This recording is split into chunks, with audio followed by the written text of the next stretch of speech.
How the Boruto Timeskip will make you cry this year. Today we'll be going over the Boruto Timeskip and beyond with over 10 predictions in one video. So let's see how far the Boruto series can go in 2022, starting off with Boruto's scar.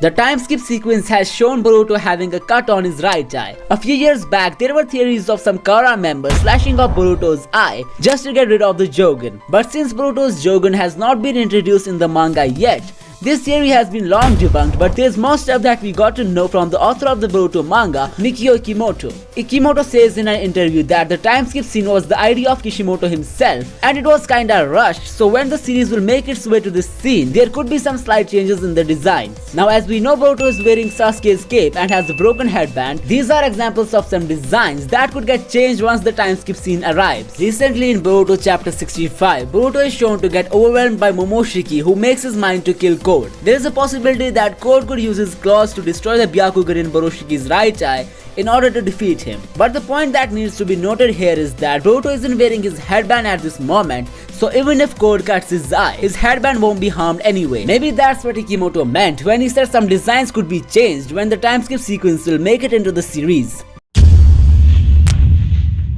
In Boruto chapter 65, Kawaki activated his new karma that was apparently given to him by Amado. But the thing that is suspicious here is the fact that Eida must be knowing about this plan of Amado, but still she didn't inform Code about it. This could mean that Eida was betraying Code from the start, and her master plan is to form alliance with her love interest Kawaki and to kill off Code as well. Now looking at the timeskip fight, if Code isn't involved in any of this destruction, then the one pulling the strings from behind is Eida. Eida has confessed her strong feelings for Kawaki, and if Kawaki would somehow feel the same for her, then maybe the destruction of Konoha in the future is a part of the master plan of this dangerous duo. Now there are a few plot devices that need to be explained to make this theory even more sensible, like the role of Amado and the role of his new cyborg that is currently in making, and maybe the final fallout could be because of Amado's clash with Eida. Either way, Eida and Amado are going to lead to the destruction of Konoha somehow in their timeskip for sure. So here's the bizarre theory. We know that there are two Otsutsukis panels that have been destroyed in the 10 Tails dimension. So what if Eida and Demon are the reincarnations of those Otsutsukis? It's not a blunt theory and is filled with a lot of plot holes, but the eyes of both of these characters are moon-shaped, and some even say they could be the failed replicas of Boruto's Jogan. So here's the theory. Amado and Jigen might have found and killed that Otsutsuki duo and then used their DNA to create Eida and Demon. Or maybe Jigen wanted those Otsutsukis dead, so he killed them in some way, and then Amado found their DNA at Jigen's place and made these cyborgs out of it. A really far-fetched theory, but still likely to happen. After Boruto used his giant Rasengan with the help of Naruto to finish off Momoshiki, Momoshiki implanted a karma on Boruto's hand to get reincarnated into his body in the future. Many believe Momoshiki willingly let Boruto finish him so that he could implant the karma in him and get revived later. It's all because Momoshiki saw some Otsutsuki potential in Boruto.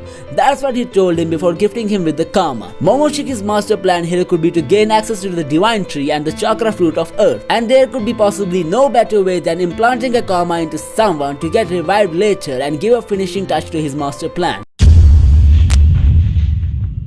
The next generation Uchiha's special dojutsu awakening is the most anticipated mystery of the series. The possibility that's very likely to happen could be the death of Sasuke Uchiha and its aftermath. Let's say Sasuke is on the verge of dying and he uses his last moments to make Sarada witness the whole history of the Uchiha clan using his genjutsu. This would in turn awaken the Mangekyou Sharingan of Sarada and will lead to her character development as well.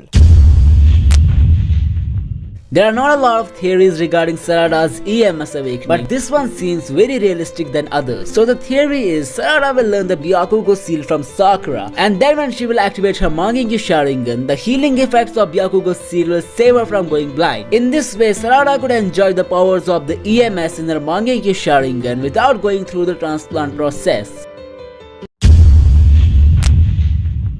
So this theory suggests the idea of Amado being Kawaki from the future. What if Amado, a future Kawaki from another timeline, comes back to the past to convince the present Kawaki to get the new karma in order to save the future from destruction? But instead of being the savior, Kawaki messes up and ends up becoming the main bad guy of the present timeline. It's a really far-fetched theory, but there are many people out there who consider this as a subtle possibility.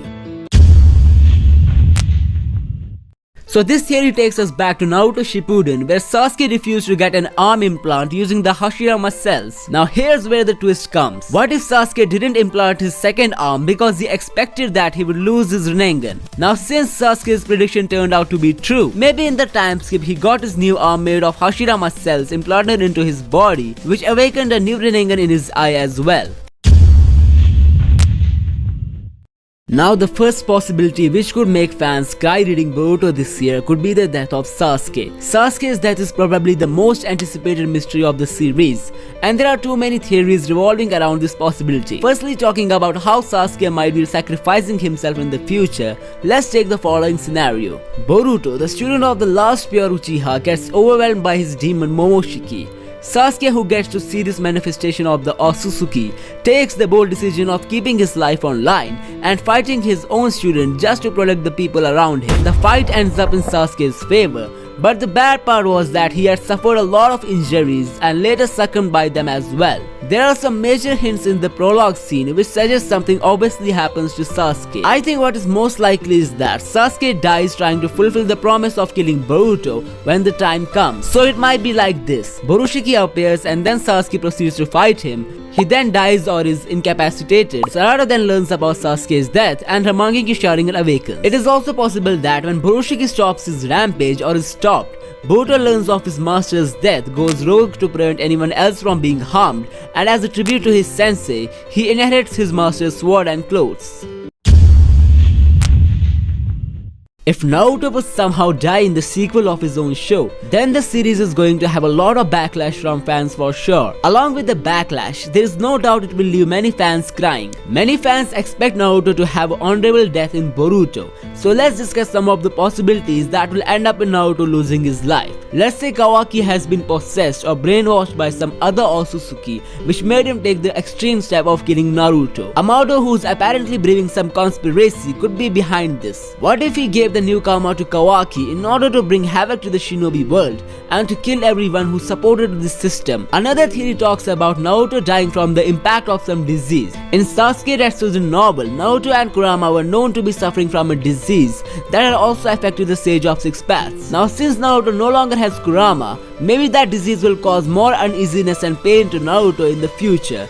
And Kawaki, who won't be able to see his mentor like this, would take the ultimate decision of killing him in order to grant Naruto eternal heavenly peace. Moreover, chances are that Naruto is not dead and has been willingly sent to another dimension by Kawaki, as the Tentails started creating rampage on Earth. Kawaki plans to send Boruto to that dimension as well, since there is no future left for humans on Earth. But Boruto totally opposes Kawaki's plan and wants to restore peace to the world in shinobi way. Some even say the dimension where Kawaki sent Naruto will have a new world order and Kawaki will become a messiah type figure in his so-called new world. Don't forget to subscribe for more videos and check out this one as well.